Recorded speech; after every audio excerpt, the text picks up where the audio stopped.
This is All India Radio. The news read by Juliet Arakel. India and Russia have decided to accelerate their economic ties and agreed to factor in New Delhi's liability concerns in their techno-commercial negotiations for Units 3 and 4 of the Kudankulam nuclear power plant. After talks with the visiting Russian Deputy Prime Minister Dmitry Rogozin in New Delhi today, External Affairs Minister S.M. Krishna told reporters at a joint press conference that both the sides discussed the preparatory work for Units 3 and 4. Saying that a techno-commercial agreement is being negotiated, he expressed hope that a mutually satisfactory result will be arrived at. Mr. Krishna was responding to a question on the progress on Units 3 and 4 of the Kudankulam nuclear power plant, which is embroiled in differences over perceptions over India's civil nuclear liability. Both Krishna and Rogozin agreed to step up trade and investment and shared the perception that the economic ties between the two countries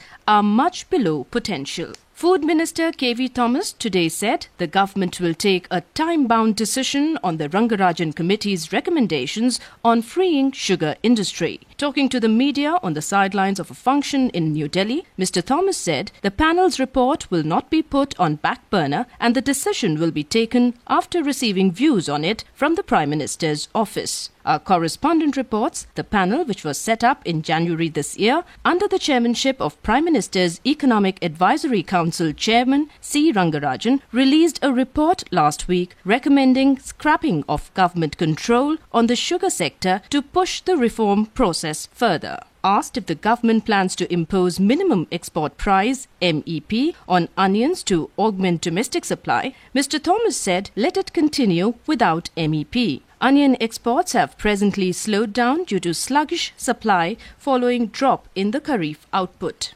Information and Broadcasting Minister Ambika Soni today said that the Law Minister Salman Khurshid's trust has done good job, which is on record. Ms. Soni's statement came in the wake of allegations levelled by a private channel and activist Arvind Kejriwal of misappropriation of funds in a trust run by Mr. Khurshid and his wife. Talking to reporters in New Delhi, she said that there is no question of isolating Mr. Khurshid as he is an important colleague.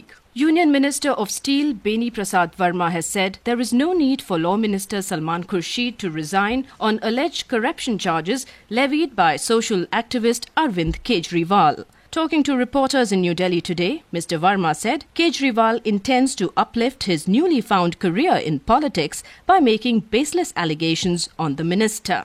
Planning Commission of Deputy Chairman Montek Singh Ahluwalia today said that the economic declaration of the past several quarters has been arrested. He said he hoped that many of the recent measures taken by the government to revive investor confidence will lead to a turnaround in the second half of this fiscal. Close on the heels of steep increase in diesel price and cap on supply of subsidized LPG, President Pranab Mukherjee today said greater alignment of domestic rates with global prices was in the interest of both the consumers and the investors. Inaugurating the 10th edition of Petrotech Oil and Gas Conference in New Delhi, Mr. Mukherjee said that government is committed to adopt a time-bound program to achieve this. In an apparent reference to India's dependence on world markets to meet its energy needs, the President said that just like financial markets, the world energy markets are inherently global and interdependent, and no single country can isolate itself from the market. The US duo Alvin Roth and Lloyd Shapley have won the Nobel Prize for Economics. The Nobel jury said in Stockholm today that the two were honored for the theory of stable allocations